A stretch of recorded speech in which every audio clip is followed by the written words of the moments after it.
se nos hizo un poco tarde. Estuvo el gobernador de Sonora en la reunión de gabinete de seguridad, también el presidente municipal de Cajeme. Entonces se nos hizo un poco tarde porque estuvimos ahí planeando y excelente trabajo el de los dos. Y se subió un poquito los homicidios en Cajeme, entonces estamos haciendo un plan especial para controlar no controlar, sino ayudar a disminuir los delitos, ahí, con todo el apoyo del gobierno federal. Bueno, hoy vamos a hablar de agua. Está Efraín Morales, director general de la Comisión Nacional del Agua, Aarón Mastache, subdirector general de Infraestructura Hidroagrícola, el doctor Felipe Satarain, subdirector general de Agua Potable, Drenaje y Saneamiento, Jesús Heriberto Montes, gerente de Aguas Superficiales de Ingeniería de Ríos, y Mauricio Rodríguez, subdirector general de Administración del Agua. Va a hablar primero Efraín, después Felipe y después Mauricio. Y está con nosotros Noemí, subsecretaria de Educación Básica, encargada de este gran momento que se espera todos los jueves de Mujeres en la Historia. Adelante. Con su permiso, Presidenta, buenos días a todas y a todos. Hoy queremos compartir con ustedes dos temas. Por un lado, hablar de los avances que se tienen al día de hoy en cuanto a proyectos estratégicos que se están desarrollando en todo el país. Y por otro lado, compartir con ustedes un acuerdo que vamos a publicar de facilidades administrativas para la regularización de concesiones que se encuentran vencidas. Es un instrumento muy importante que va a traer grandes beneficios, sobre todo a pequeños y medianos productores agrícolas a lo largo de todo el país. Siguiente lámina, por favor. Bueno, como podemos ver, se trata de 17 proyectos estratégicos que se encuentran distribuidos en el país en las zonas donde se tiene una mayor necesidad de agua.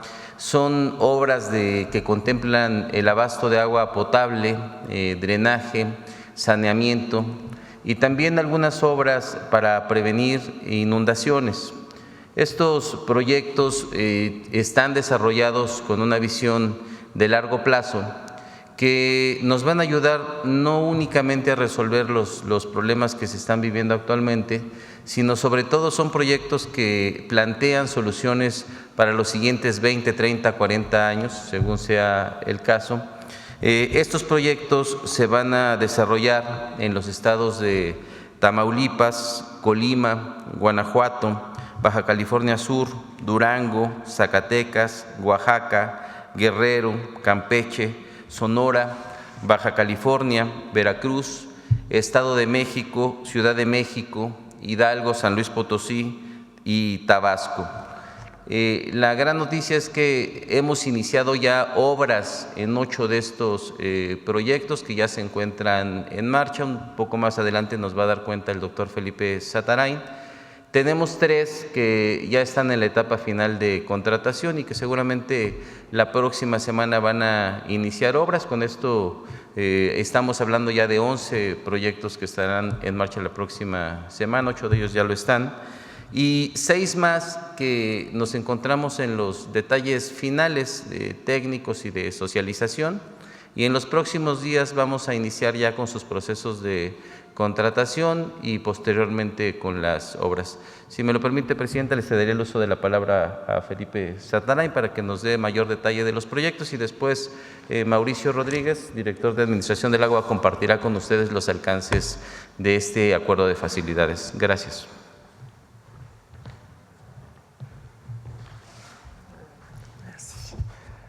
Gracias, director. Con su permiso, Presidenta.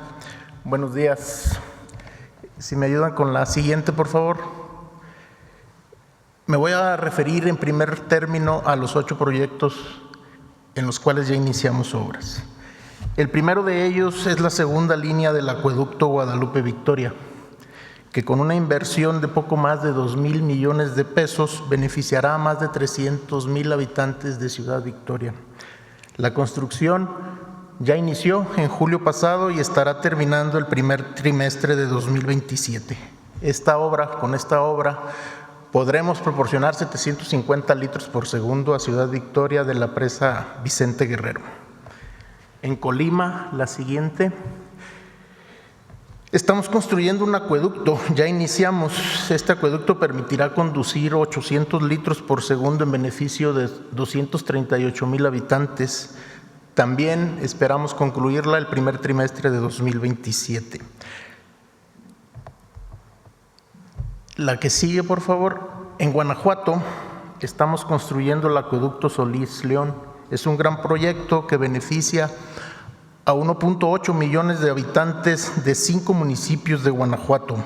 Este proyecto está asociado a la tecnificación del distrito de riego 011 Alto Río Lerma, es decir, el agua ahorrada en la tecnificación, que son aproximadamente 120 millones de metros cúbicos, es la que será conducida a la población de estos 5 municipios.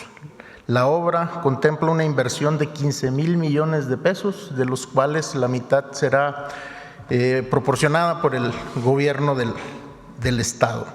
Este proyecto se realiza con los ingenieros militares, por lo que aprovecho para hacer en este momento un gran reconocimiento a su trabajo.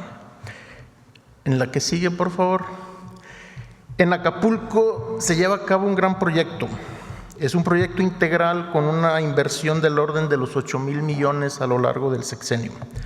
Las acciones se realizan en 3 rubros: obras de protección contra inundaciones, de las cuales ya se tienen obras concluidas de desasolve en el río de la Sabana, drenes pluviales, desasolve de drenes pluviales en la bahía.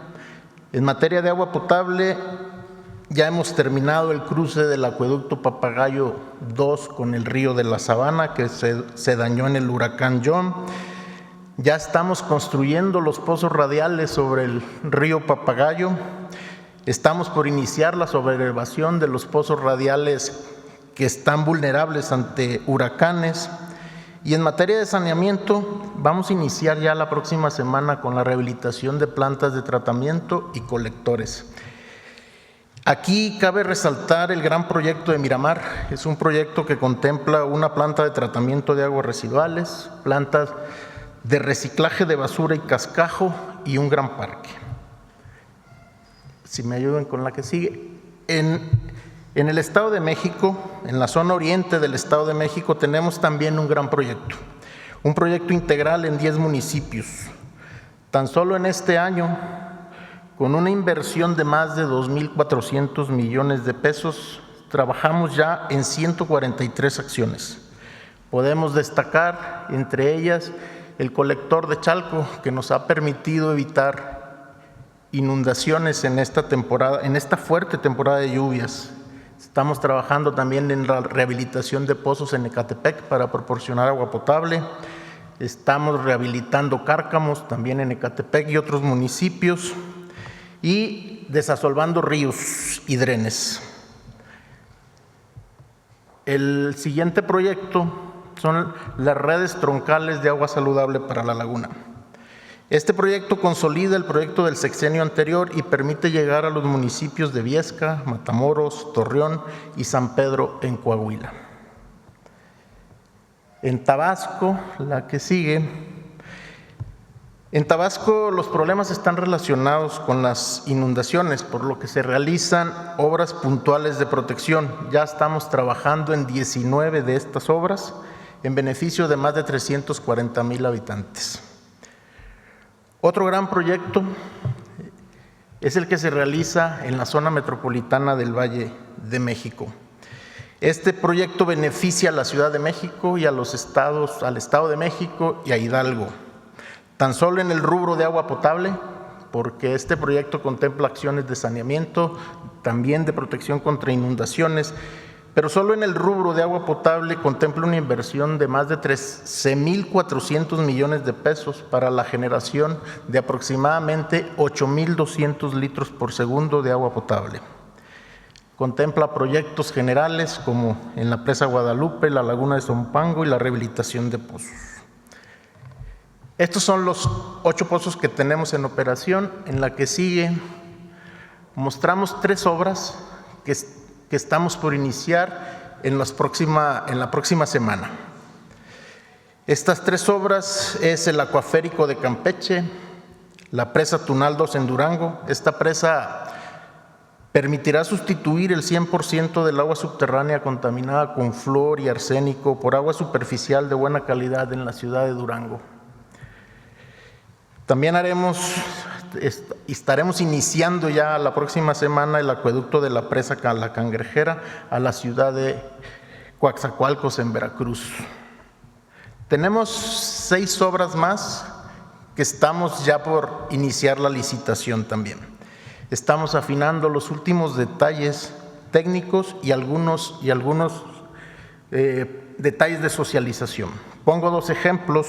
La desaladora de Rosarito, en Baja California, será la desaladora más grande del país y de Latinoamérica. Pongo, por ejemplo, también la presa Milpillas, una obra muy importante, pero que además de la obra en sí misma, estamos trabajando de manera integral, realizando obras complementarias para garantizar el agua potable en el municipio de Jiménez del Teúl, que es donde se ubica la presa. La idea es propiciar un desarrollo de la región, donde se ubicará la presa. Es cuanto.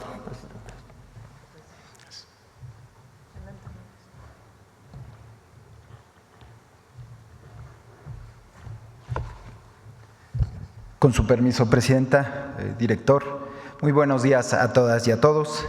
Como lo refiere el director general, el Decreto de Facilidades Administrativas es un paso importante en el compromiso asumido por el Gobierno de México y que quedó plasmado en el Plan Nacional Hídrico, particularmente el relativo a ordenar las concesiones. El propósito fundamental de este decreto es que pequeños y medianos productores pongan al día sus concesiones de agua. Para eso es pertinente hacer un breve contexto. Como se ha informado en este espacio, en la Comisión Nacional del Agua nos dimos a la tarea de revisar las más de 536,000 concesiones que ha otorgado la institución, una a una. Resultado de esa revisión, advertimos que hoy en día existen más de 163,000 títulos que no tienen vigencia. Los usuarios no realizaron el trámite de prórroga en la forma y tiempos establecidos por la ley. Al respecto, es preciso recordar dos cosas. En el periodo neoliberal se dieron concesiones por más de 10, 15, 20 y hasta 30 años. ¿Eso en qué repercute? En que los usuarios no tienen una claridad de cuándo tienen que renovar y se concatena con un segundo aspecto. Ese segundo aspecto es que todos los trámites de prórroga de concesión se tienen que hacer 6 meses antes de que culmine su vigencia. Eso es lo que no se está haciendo. Bueno, las razones, como podemos ver ahí en la presentación, para no renovar sus títulos, está por un lado lo que señalábamos, el desconocimiento para el tiempo que tienen que realizar estos trámites. Está también el tema del COVID, que afectó los periodos, entre otros aspectos. En 11 meses de la actual administración hemos conocido de primera mano las consecuencias adversas que esta situación provoca. Es ahí donde radica la esencia del problema. Han acudido con nosotros diversos productores a exponer la dificultad que enfrentan al no contar con su título vigente. Uno de los casos más representativos es el relativo al Programa Especial de Energía para el Campo en materia de energía de uso agrícola, conocido como PEGUA, que representa para los productores un subsidio entre 40 y 95% de lo que gastan en energía eléctrica. Hay que recordar, es muy importante recordar que los productores utilizan para regar sus parcelas el bombeo de agua y evidentemente para eso necesitan energía eléctrica. El hecho de no contar con el título vigente impide que accedan a ese apoyo. Es un ejemplo muy puntual del por qué hacemos este decreto de facilidades y el beneficio que podría tener para sus destinatarios. Pasamos a la siguiente lámina, por favor. No, a la pasada, por favor. Ahí, como decíamos, su propósito fundamental es brindar facilidades a pequeños productores, a entidades federativas y municipios para que puedan regularizar sus títulos de concesión o asignación. ¿Por qué a municipios? Lo que también pudimos detectar es que en más de 13,000 casos, los propios municipios no hacen el trámite de prórroga de sus concesiones. Entonces, también por eso estamos abriendo ese decreto para ellos. Se cruzan el periodo del que son presidentes municipales con el periodo de concesión. ¿Qué beneficios trae el regularizar sus títulos? Primero, la certeza jurídica de sus aprovechamientos. Ellos van a contar con esa certeza para hacer todos sus trámites. ¿Qué les permite eso? Créditos, subsidios, programas. Por ejemplo, el PEGUA que referíamos hace un rato, hoy se le otorga más de 89,000 productores. De ese tamaño es la importancia que tengan sus títulos en regla. Pasamos a la siguiente lámina, por favor. ¿A quién va dirigido? Bueno, señalábamos a los productores agrícolas y pecuarios cuyos títulos amparen volúmenes de hasta 500,000 metros cúbicos. Es el límite que está establecido a entidades federativas y a municipios para uso público urbano. La siguiente lámina, por favor. ¿Cuáles son los requisitos que hemos establecido en este decreto de facilidades administrativas? No son complejos. El primero es que deben ser propietarios de los predios, una copia de su título de concesión, comprobar el uso activo de sus volúmenes en los últimos 2 años, esto es, que realmente sean productores, escrito libre por el que solicite la adhesión al decreto y en su caso realizar el pago correspondiente. Es importante señalar que solo se considerarán los títulos vencidos en el periodo del 1 de octubre de 2017 al 1 de marzo de 2025. ¿Por qué? Lo que encontramos en un trabajo conjunto con SADER es que es en este periodo donde más se están presentando la caducidad de sus títulos. Pasamos a la siguiente. ¿Cómo lo vamos a hacer y en dónde lo vamos a hacer? Bueno, primero, la temporalidad de este acuerdo, de este decreto de facilidades es de 3 meses contados a partir de que se ha publicado en el Diario Oficial de la Federación el decreto. ¿En dónde lo van a poder hacer? Por un lado, en la ventanilla digital única de trámites del agua o en su defecto en los módulos que instalaremos en las 32 entidades federativas en conjunto con SADER. Por último, decir, es de particular interés que los usuarios se acerquen a esta institución y en su caso disipen sus dudas, pero sobre todo que formulen su solicitud y con ello contribuyan a poner en orden el régimen de concesiones de agua. ¿Sería cuánto, Presidenta? Problema que tenían los productores. Sí, es que es muy delicado porque les voy a explicar qué pasa. Los productores, al no contar con su título vigente, van y hacen su trámite para que les den el subsidio. No les dan el subsidio. Y entonces lo que sucede es que eso incrementa significativamente el costo de sus cosechas. La electricidad, al tener que pagar la electricidad, reitero, hay casos en que es hasta el 95% el subsidio que otorga el Estado a más de 85,000 productores. ¿Qué pasa? Ellos no pueden dejar de producir, siguen produciendo. Lo que sucede con ellos es que enfrentan hasta consecuencias legales. Y todo este año lo que estuvimos haciendo es medidas emergentes para poder coadyuvar en conjunto con SADER a resolver esta problemática. Pero si ellos vienen y resuelven el problema de su concesión, pues ya no van a enfrentar todos estos problemas que tienen que ver con el uso de programas federales. Sí, 89,000 son los que tienen acceso al PEGUA, en el caso concreto. Además de que hay otros programas de carácter federal en los que ellos, al estar todos sus documentos en regla, pues pueden acceder. ¿Sí? Esa es la importancia de este decreto de facilidades. ¿Sería cuánto, Presidenta? Con permiso. ¿Cuántos metros cúbicos son los que han ahorrado? Bien, destaco 2 temas. Uno, pues las obras estratégicas de agua, que son muy importantes en todo el país. El objetivo es atender el derecho humano al agua y al mismo tiempo ahorrar agua, hacer un uso eficiente del agua, que es lo que presentamos la vez pasada, que es principalmente para riego, la tecnificación del riego. Bueno, hay 2 temas, uno que informé en en el informe del lunes, que lo comenté en el informe del lunes. Ha hecho un trabajo Efraín y todo su equipo en la Conagua de poner en orden las concesiones. Durante el periodo neoliberal, el agua es de la nación, eso está establecido en la Constitución, pero se puede concesionar a municipios, a estados, a privados para uso en una fábrica, se puede concesionar para riego agrícola, pero las concesiones tenían pues desorden en la manera que se había hecho. Ya el presidente López Obrador no le dio tiempo de poner esto en orden. Y nosotros cuando llegamos dijimos, bueno, una de las tareas más importantes no solo es seguir haciendo obras, sino poner en orden los títulos de concesión. Eso significa bases de datos que estaban en uno y en otro lado. Recuerden incluso que en el 2019 se incendió uno de los pisos de la Conagua, justamente donde se guardaban los archivos, que nunca se supo realmente si fue provocado o no, pero fue muy extraño,